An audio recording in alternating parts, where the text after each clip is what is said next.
Sebaik saja Richard cakap macam tu, bunyi nafas kuat terdengar betul-betul dekat sebelah kedua-dua cuping telinga dia. Boleh pula masa tu ada lori selisih dan nampak jelas dari cermin pandang belakang lembaga lelaki dekat sebelah kiri bahu dia dan perempuan dekat bahu belah kanan.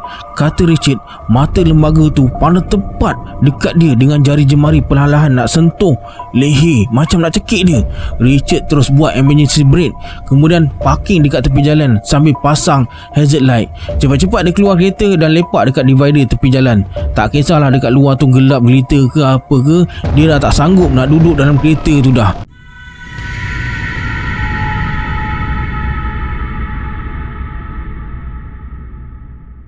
A'udzubillahiminasyaitonirrajim. Bismillahirrahmanirrahim. Assalamualaikum semua, kembali lagi bersama saya Syarul.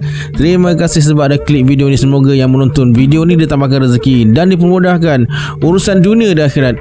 Video kali ini saya akan kongsikan himpunan kisah seram volume 3. Ada kisah pengalaman seram seorang kurator museum. Kurator museum ni merujuk kepada orang yang bertanggungjawab menjaga koleksi dalam museum tu.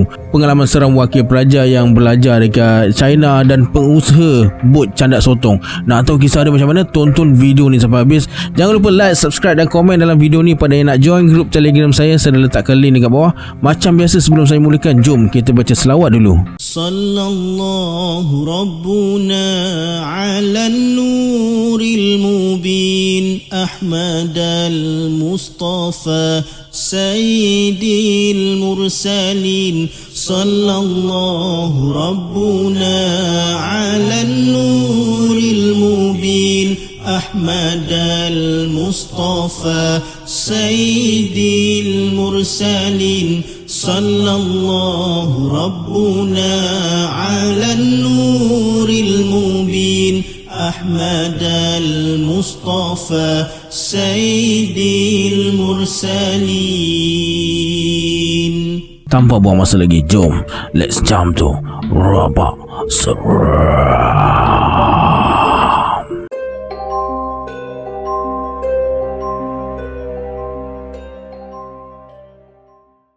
Kejadian ni berlaku di salah satu museum di Melaka. Museum ni berbentuk kapal, mesti ramai tahu kan. Masa tu Faizal kena buat kerja lebih masa lah. Dah 3 hari bahagian atas ditutup, nak baik pulih dan ubah kedudukan patung-patung dan betulkan lampu. Faizal sebagai kurator museum nak tak nak kena tunggu kontraktor sampai selesai kerja. Pukul 10 malam kerja dah selesai. Faizal pun nak balik rumah lah. Melaka dah lengang lah masa tu, biasalah hari bekerja. Masa Faizal tengah pakai kasut dekat bawah, tiba-tiba dia nampak ada orang naik tangga. Orang tu berpakaian segak, bertanjak dan bersongkit. Dia naik, tengok Faizal dan terus masuk ke dalam museum. Faizal terus cabut, pintu dia biarkan terbuka. Kalau bos dia tahu memang dia kena marah. Pagi esoknya Faizal sampai dulu. Takut kena marah kan. Dia terkejut tengok patung paling mawang dengan Ferdinand Magellan ada dekat luar museum tengah tengok laut. Maksudnya menghadap ke laut. Tangan Magellan tunjuk ke arah Sungai Melaka. Cepat-cepat Faizal angkat dan letak patung tu ke dalam semula. Dah rasa macam Ben Stiller dalam cerita Night at Museum pula. Sejak kejadian tu Faizal dah takut nak ke museum, tapi disebabkan bekerja, nak tak nak kena hadap jugalah. Ada satu malam tu Faizal terpaksa ke museum semula sebab kawan dia bernama Ali tertinggal blueprint dekat office. Bos nak blueprint tu malam tu juga. Katanya nak tunjuk dekat MB Melaka besok. Nak minta dana katanya. Waktu tu jam dah pukul 10.40 malam. Kiranya masih awal lagi lah. Sampai dekat museum, Ali masuk dalam pergi ambil blueprint dalam office. Office mereka ni kena naik tangga. Faizal pula tunggu dekat luar sambil isap rokok. Tiba-tiba bahu Faizal ditepuk dari belakang. Pam. Faizal toleh dan nampak ada lembaga berbadan besar, sama macam malam tu, berpakaian macam zaman Melaka. Lembaga tu bertempik dekat telinga Faizal. "Labuhkan sahur!" Faizal tergamam dan terus lari turun ke bawah. Sampai dekat bawah, elok je Faizal tengok Ali tengah tunggu dia dekat kereta. "Aku dah panggil kau masa keluar tadi. Aku ingat kau dengar. Aku rasa seram, tu yang aku turun cepat tu," kata Ali. Dalam hati Faizal dah menyumpah seranah si Ali ni.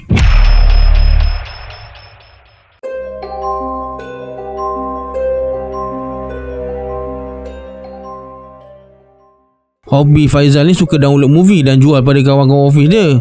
Hasilnya boleh dikatakan lumayan jugalah. Kebetulan kawan dia bernama Adi jadi pengawal muzium. Muzium ni besar. Sebab utama Faizal suka melepak dekat situ ialah wifi dekat muzium tu laju dan password dia Faizal tahu. Jadi senanglah dia nak download cerita. Malam tu Adi ajak Faizal teman dia pergi meronda. Tapi Faizal malas sebab tengah download cerita kan. Jadi Adi pun pergi meronda. Tak lama kemudian Faizal rasa bosan sebab nak tunggu habis download cerita tu kan. Dia pun pergi cari Adi.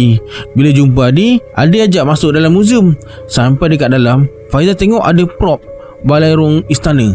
Faizal ni dari dulu teringin nak pergi Balairung Istana tu, nak duduk atas kursi sultan. Ada patung-patung tengah menghadap sultan nak bagi ufti. Faizal masuk dan terus duduk atas kursi sultan. Masa tu patung sultan tengah berdiri menghadap delegasi dari patung berpakaian macam Arab. Adi hanya tersenyum dan biarkan Faizal dekat situ. Dia pergi meronda dekat bahagian lain pula. Malam tu mulut Faizal memang celumpar sangat. Dia usap-usap rambut sultan dan siap bertitah dengan delegasi dari Arab tu. Sambil pakai tanjak sultan, Faizal berkata, "Better tak nak mata wang buaya kamu Pak Haji. Better mahu iPad dan telaga minyak." Berdekah-dekah Faizal ketawa. Lepas tu tiba-tiba terasa macam ada angin bertiup lembut masuk ke pekarangan istana tu. Faizal tersentak dan terdengar suara bisikan dekat telinga dia. "Diperkenankan, daulat tuanku." Spontan Faizal tertolak patung sultan jatuh. Tanjak sultan Faizal buang dan terus berlari panggil Adi. Masa tengah berlari tu sempat juga Faizal pandang ke belakang. Faizal nampak dengan perlahan-lahan patung sultan tu bangun sendiri. Macam ada sesuatu yang angkat patung tu. Sampai dekat pondok guard, Faizal ceritakan semuanya pada Adi. Lepas habis download cerita, Faizal terus balik rumah. Lepas kejadian tu, Adi suruh Faizal jaga tingkah laku sikit. Macam biasa, Faizal datang melepak dengan Adi nak download cerita. Tiba waktu meronda, Faizal teman Adi sebab dia dah takut. Masa tengah meronda tu, mereka berdua terpaku bila nampak dekat depan pintu keluar berselerakan kepala patung. Mereka periksa patung dekat dalam. Semua patung dekat dalam muzium tu tak ada kepala. Cepat-cepat Adi suruh baca ayat kursi dan terus keluar dari situ. Sampai dekat bilik pengawal, Adi buka cerita. Kata Adi, dia dah selalu kena macam tu. Kurator muzium ada bagi tahu dia, ada setengah baju yang patung tu pakai memang baju sebenar zaman mereka. Siap ada yang dibasuh sebab ada kesan darah, ada yang dijahit sebab ada kesan tusukan tombak. Salah satunya tanjak sultan tu, itu memang pernah dipakai oleh tuanku Sultan Melaka. Faizal terdiam bila dengar cerita Adi tu. Di malam lainnya pula, Faizal lepak lagi dengan Adi. Macam biasa, dia nak download cerita lah. Tapi malam tu Faizal bawa KFC sebagai tanda terima kasih bagi dia lepak dekat situ lah. Habis makan KFC, macam biasa, teman Adi pergi meronda. Ada terasa seram tapi mereka buat tak tahu je. Masa mereka meronda dekat balairung istana tu, mereka berdua terkejut bila nampak kesemua patung kepalanya menghadap ke belakang. Badannya menghadap mereka. Faizal dah nak lari dah masa tu, tapi Adi suruh dia betulkan balik patung tu. Kata Adi, ini kerja Faizal untuk jaga harta muzium dan pameran. Dengan berhati-hati, Faizal langkah tali keselamatan dilarang masuk tu dan terus ke patung Hang Tuah. Kemudian perlahan-lahan Faizal pegang kepala patung tu. Masa nak pusing kepala patung tu, memang terasa ketat sikit. Tiba-tiba Faizal nampak mulut patung tu tersenyum dan mata tu pandang tempat ke arah dia. Faizal terus lepas kepala patung tu dan mereka terus lari tinggalkan tempat tu.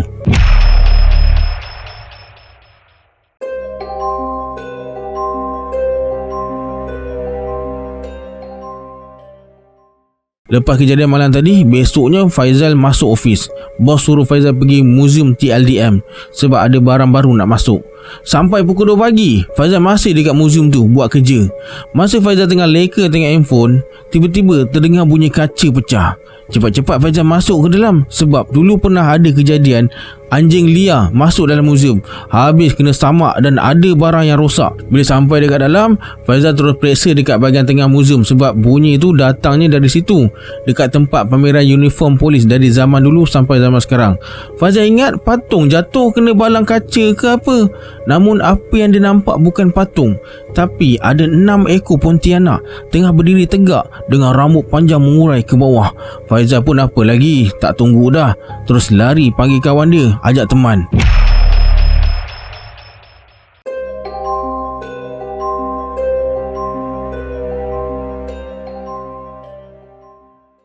Setengah orang memang tak suka bila bos suruh outstation. Faizal suka, tapi bila tahu dia kena buat ujian radiasi untuk pameran keranda dekat Muzium Negara, lemah satu badan dia. Tapi seronok jugalah dapat jalan-jalan dekat tempat orang. Sampai dekat KL, satu keranda pun tak ada lagi. Kata pihak muzium, malam baru sampai. Malam tu satu-satu keranda dibawa masuk dengan berhati-hati. Ada seorang senior kurator bernama Hassan duduk dekat pintu masuk tempat mereka pindah masuk keranda tu. Khusyuk baca ayat kursi dan ruqyah. Mereka yang ada dekat situ dah terasa seram. Hassan hanya tersenyum dan berkata, benda ni untuk orang yang dah lama pergi. Memang betul, masa Faizal buat ujian radiasi untuk tengok berapa lama artifak ni wujud, memang ada yang sampai 100 tahun. 3 hari pembukaan tak ada apa yang terjadi. Masuk hari keempat, kawan Faizal yang bernama Usop terkena. Kata Usop, ada satu bilik tempat keranda orang asli. Kacanya asyik berkabur je bila waktu malam. Padahal tak pasang aircon pun. Sampai nampak peluh-peluh dekat cermin tu. Yang peliknya, bukan berkabur sebab sejuk, tapi panas. Ucup pun masuk dekat dalam tu. Dia kata macam oven. Bilik tu panas sangat. Mereka terpaksa talakan kipas, tapi tetap panas juga. Bila waktu siang, tak berkabus pula kaca tu. Akhirnya mereka buat tak tahu je. Masih di pameran keranda, masa tu Usop tengah ronda-ronda. Dia lalu kawasan keranda zaman England, zaman Victoria dulu. Tiba-tiba Usop terdengar bunyi berdecik. Cik. Bunyi macam pintu kayu diselak. Bila Usop periksa, alangkah terkejutnya dia bila nampak ada lembaga perempuan pakai korset dan dress macam zaman Victoria dulu masuk dalam keranda. Sebelum masuk tu, sempat dia senyum dekat Usop. Kata Usop, muka lembaga perempuan tu macam dalam cerita hantu Adam Family tu. Malam minggu, Faizal pula yang terkena. Malam tu dia lepak dengan Hassan, senior kurator. Sebelum lepak tu, Hassan suruh Faizal ambil wuduk dulu. Bukan apa, sebagai langkah berjaga-jaga katanya. Hassan ni memang dah lama dalam dunia muzium dan arkeologi ni. Masa zaman punggah Perak Man tu, dia dah ada dah. Kata Hassan, benda dalam muzium ni ada penjaga, sebab banyak kali dia pernah jumpa. Malam tu sejuk sangat. KL baru lepas hujan. Pukul 12 lebih, mereka dikejutkan dengan bunyi benda jatuh. Cepat-cepat mereka periksa bunyi tu, masuk dalam. Bila masuk je, mereka berdua terkejut bila nampak semua keranda bergegar, macam nak pecah ke gendang telinga.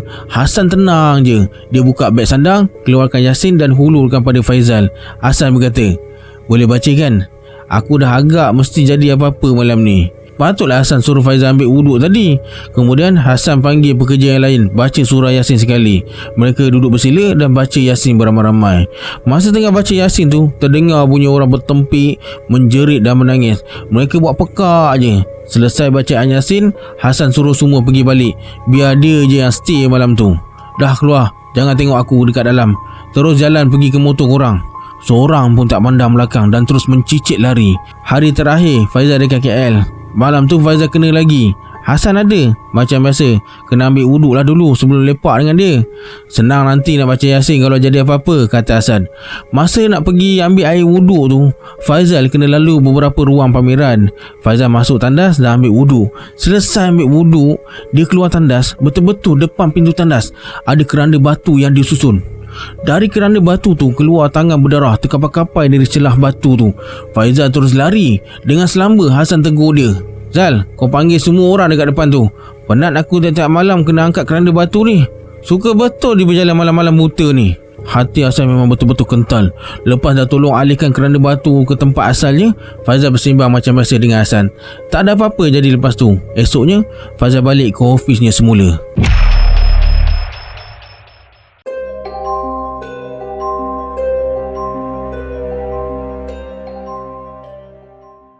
Richard merupakan pengerusi Persatuan Pelajar Malaysia di sebuah universiti di Taiwan, di mana dia mewakili para pelajar Malaysia di universiti tersebut untuk segala urusan berkaitan dengan admin. Pada satu hari, pihak pengurusan datang jumpa Richard ni untuk berbincang tentang permintaan sebuah kolej, bukan universiti Richard ni lah, untuk uruskan dokumentasi mayat 2 orang pelajar mereka berasal daripada Malaysia.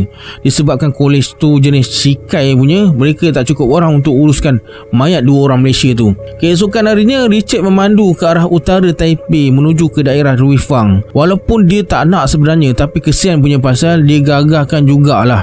Mengikut cerita wakil kolej, 2 orang pelajar Malaysia ni pasangan kekasih yang pergi berdating dekat Jiufeng tu. Masa turun dari kawasan berbukit tu, motor skuter yang mereka naik terjunam masuk ke dalam, masuk ke gaung tu. Mayat mereka dijumpai lepas beberapa hari kejadian tersebut. Kerja Richard ialah sebagai wakil kepada penjaga kedua-dua mangsa yang dah siap dibakar dan abu dah disimpan dalam bekas.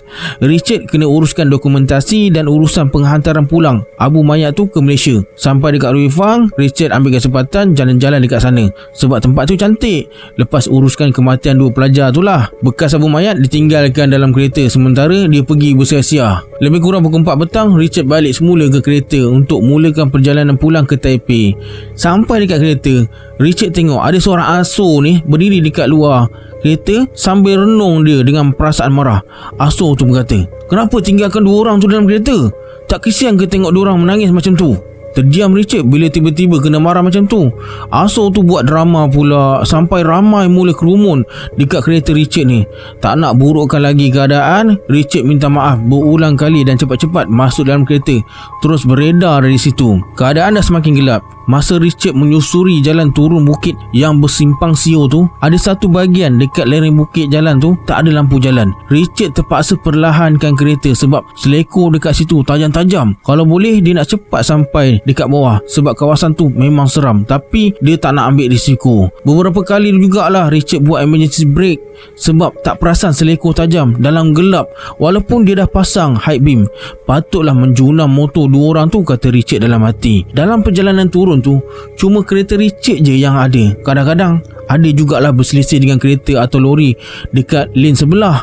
Masa Richard tengah layan lagu-lagu dekat radio, dia perasan macam ada bunyi hembusan nafas.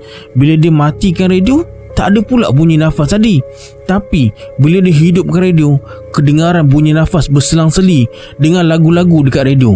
Mula-mula Richard ingatkan bunyi nafas orang yang menyanyi tu, tapi bila dia amati betul-betul bunyi nafas tu, macam ada orang lain dalam kereta dia. Richard kuatkan suara radio dan buat tak tahu je sambil cuba berkaraoke lagu-lagu Cina dalam tu. Dia menyanyi sekuat hati sebab ada masa Richard terdengar macam ada suara sayup-sayup dari seat belakang. Ni hao, ni hao, ni hao. Mula-mula suara lelaki, lepas tu suara perempuan. Bulu roma dah meremang satu badan, peluh dah mericik-ricik keluar. Rasa lega bila nampak cahaya lampu kuning kereta dekat depan. Sekurang-kurangnya dia tak kesorangan dekat jalan tu. Semakin dekat kenderaan tu, semakin terang ruang dalam kereta disuluh kenderaan yang berselisih. Masa itulah Richard nampak dari cermin pandang belakang ada lembaga lelaki dan perempuan berlumuran darah dengan kepala pecah, berlubang bagai tengah senyum tengok dia. Apa lagi, makin kuatlah Richard menyanyi. Kalau tadi nak selisih satu kereta pun susah, ni tiba-tiba banyak pula kereta. Setiap kali kereta Richard berselisih dengan kereta lain, setiap kali itulah dia nampak pasangan kekasih tu. Yang tak bestnya, semakin banyak dia berselisih dengan kenderaan lain, semakin dekat pasangan kekasih tu duduk dekat dia. Dah tak tahan sangat, Richard pergi marah tetamu tak diundang tu. Kalau korang kacau aku campak abu mayat korang keluar dari kereta ni. Sebaik saja Richard cakap macam tu, bunyi nafas kuat terdengar betul-betul dekat sebelah kedua-dua cuping telinga dia.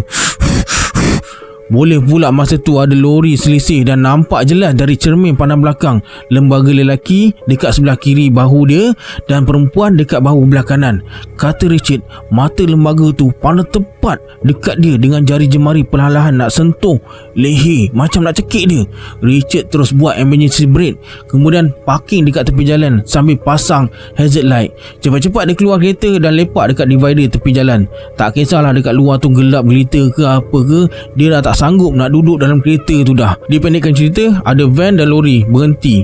Tanya apa masalah dan Richard cakap je lah kereta rosak, tak boleh start.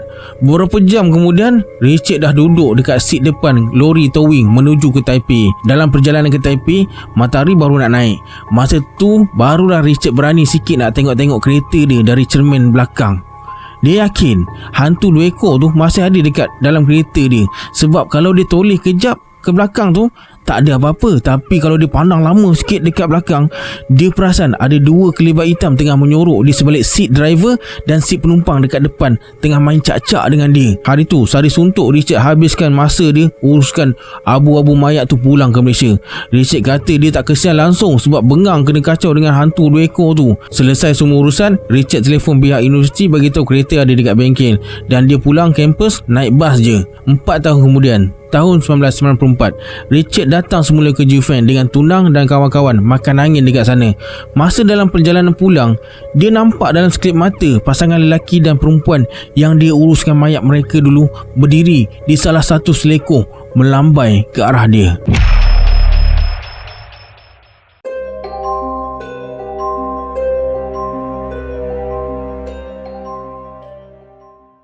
Sebelum ni, bila tiba musim mencandat, itulah masanya rezeki Latif melimpah ruah. Sebab ramai yang nak sewa bot. Bot Latif ni taklah besar sangat, boleh muatlah lebih kurang 10 orang penumpang. Latif ingat lagi kisah 5 tahun lepas masa musim mencandat sotong.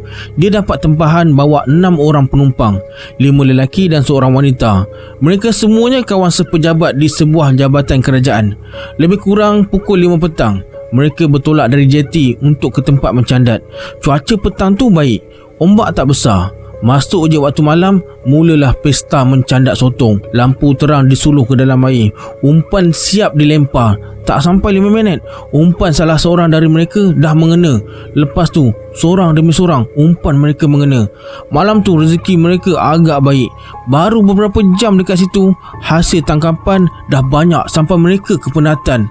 Pukul 1 pagi, semua penumpang dah letih, tapi tersenyum puas sebab hasil tangkapan mereka meriah malam tu. Penuh tong. Kalau timbang lebih kurang 50 kilogram. Latif pun pelik jugalah. Biasanya kalau dia keluar bawa orang pergi mencandat, tak pernah dapat banyak macam ni. Kemudian salah seorang dari mereka suruh Latif bawa mereka pulang. Latif hanya menurut dan bawa mereka pulang ke jeti. Dalam perjalanan, laut tenang. Angin pun taklah terlalu kuat. Bila sampai dekat benteng masuk, pertemuan antara air kuala dengan air laut, tiba-tiba satu ombak yang agak kuat menghempas bot mereka. Sekali hempasan je, bot mereka terbalik. Jarak benteng tu dengan darat lebih kurang 1 kilometer. Bila mereka tercampak dalam air, Latif mula panik. Dalam keadaan gelap malam tu, dia tak nampak mereka semua. Kebetulan dekat tepi Latif ada pelampung yang digunakan untuk buat unjang. Latif baling ke kiri dan ke kanan. Ambil ni, kata Latif. Terdengar suara orang minta tolong. Suara tu terdengar macam dekat, tapi bila Latif berenang ke arah suara tu, tak nampak sesiapa pun. Jerit, kata Latif supaya dia dapat kesan arah suara jeritan mereka. Tapi masa tu Latif langsung tak dengar suara mereka. Padahal Latif pasti mereka berada tak jauh dari dia. Masa tu Latif dah rasa sangat takut. Maklumlah, ada 6 nyawa yang dia kena selamatkan. Buntu tak tahu nak buat apa, Latif terus laungkan azan. Masa Latif azan tu, dia terdengar macam suara orang. Ramai sangat.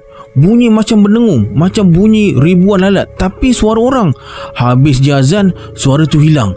Latif berteriak, "Kau nak ambil bot ni? Kau ambil lah. Aku nak orang-orang dalam bot ni je. Pulangkan mereka." Beberapa kali jugalah Latif cakap macam tu. Tak lama kemudian, dia terdengar bunyi sahutan dekat sebelah kiri. Latif terus berenang ke sana. Tapi arah tu ke arah tengah laut.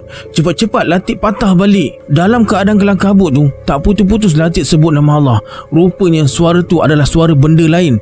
Suara yang cuba ajak dia ke tengah laut. Tiba-tiba Latif nampak sepasang tangan terkapai-kapai.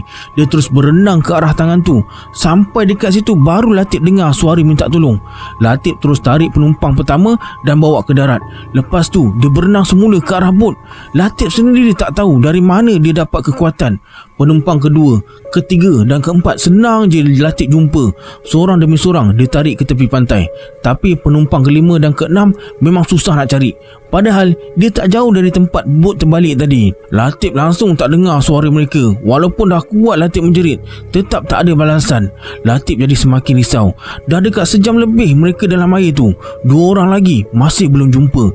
Dalam sama-sama malam, tiba-tiba Latif ternampak satu lembaga hitam yang sangat besar tengah duduk dalam air. Jarak lembaga tu dengan Latif beberapa meter je, sangat dekat. Lembaga tu pandang tepat ke arah Latif. Masa tu Latif tak ada rasa takut pun. Yang paling dirisau adalah 2 lagi nyawa yang dia kena selamatkan. "Jangan ganggu aku, kau nak apa kau ambil, pulangkan 2 orang lagi," kata Latif. Lembaga tu terus pergi macam angin hitam yang pekat. Zuff.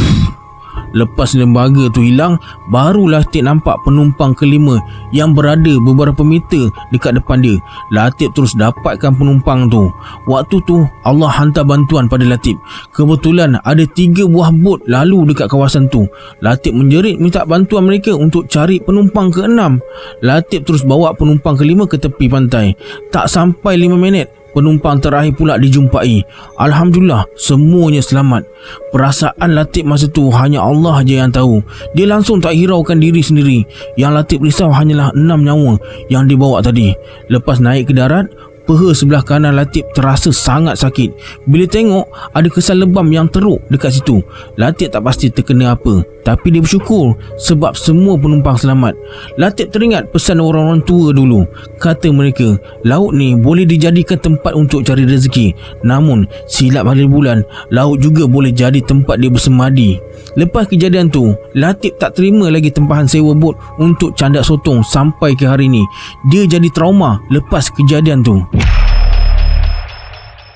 Okey, sampai sini kisah yang dapat saya kongsikan hari ini. Sebelum kita berpisah, anggaplah kisah ni sebagai hiburan semata-mata. Jangan terlalu mudah percaya. Hanya yang mengalaminya tahu akan kebenaran sesuatu kisah itu. Kita berjumpa di video akan datang. Saya Syarul. Assalamualaikum. Adiosa.